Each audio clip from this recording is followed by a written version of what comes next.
beautiful subscribers, Rasa the dancer is here, and today is all about bachata. I will show you how to do a reverse bodro with your legs together.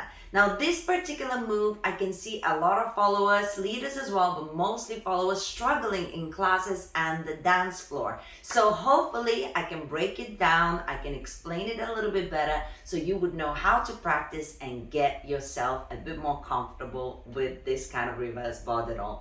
Now, if you enjoyed this video, make sure you subscribe by the end of the video and show me some love. And now we can get it started. Alright, so let's get this started. First, I will show you from 2 different directions or maybe even 3 different directions how it actually looks, and then I'm gonna break it down. I want you to understand what we're actually doing, okay? So I'll show you from facing this way. Usually it could happen in many different combinations, so we're not gonna do a basic. But basically what happens is you bring your legs together and then you go into a reverse bodro, okay? I'll show you from the side. You bring your legs together, you go into your reverse bodro. And I'll show you from here, legs together, into a reverse bodro, okay? Now, depending on your flexibility is how far you can go.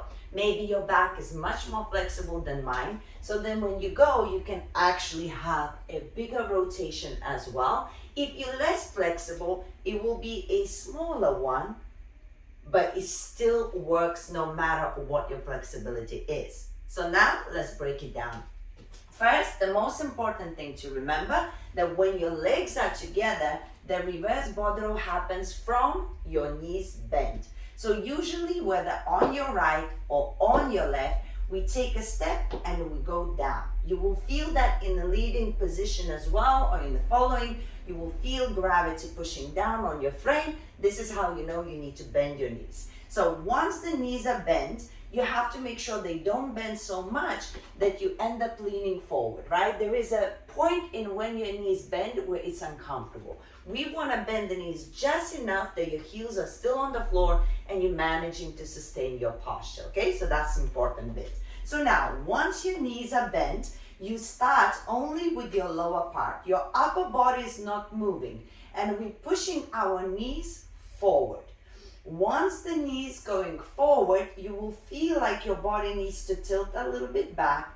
Now, once it's does, I start straightening my knees, allowing myself to lean a little bit more, start straightening more, and then the head is the last one to tilt, and then I come back into a neutral position, okay? I'll show you from here. I think from the side, you can see really well the knees. So, first, I'm bending, boom, still keeping my posture. Then, my knees, they start pushing a little bit forward as my hip and my pelvis pushes forward as well with the knees. But I'm still, can you see how my shoulders or my upper body is not moving? So I'm not doing this. I'm not going immediately with the whole body. I'm allowing only through the torso, the pelvis to go with my knees. Once I'm there, I start straightening my knees to make sure that I'm still pushing forward. Then you will notice you start leaning backwards and your stomach kind of starts coming up.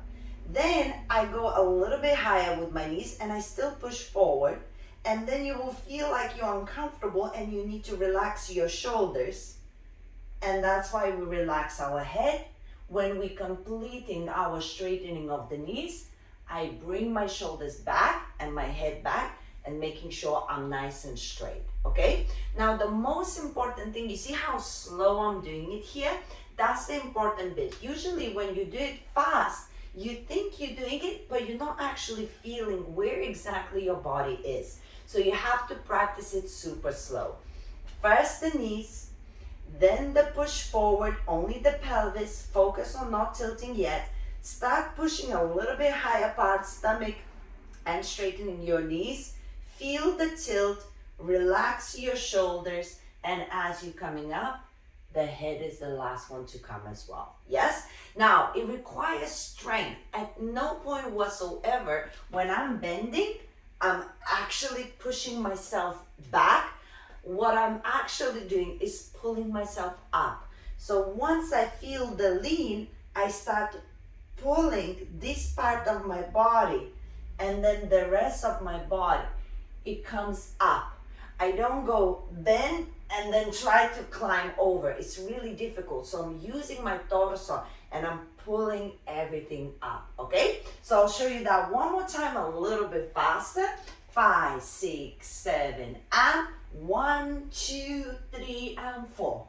5, 6, 7, and 1, 2, 3, and 4. And of course, later you can add on the arms as well. You can push them back as you raise them up. You can push them forward as you bring them up. You can do all kinds of things. But as long as you are using your body, then the arms can be attached in order to help you as well with this movement. So have fun with it, practice, and hopefully that is helpful.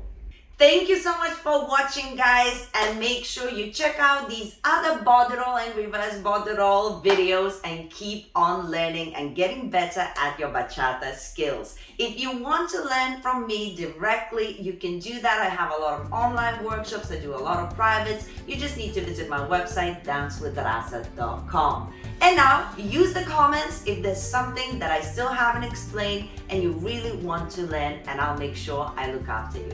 Guys, I'm sending you my kiss, and goodbye.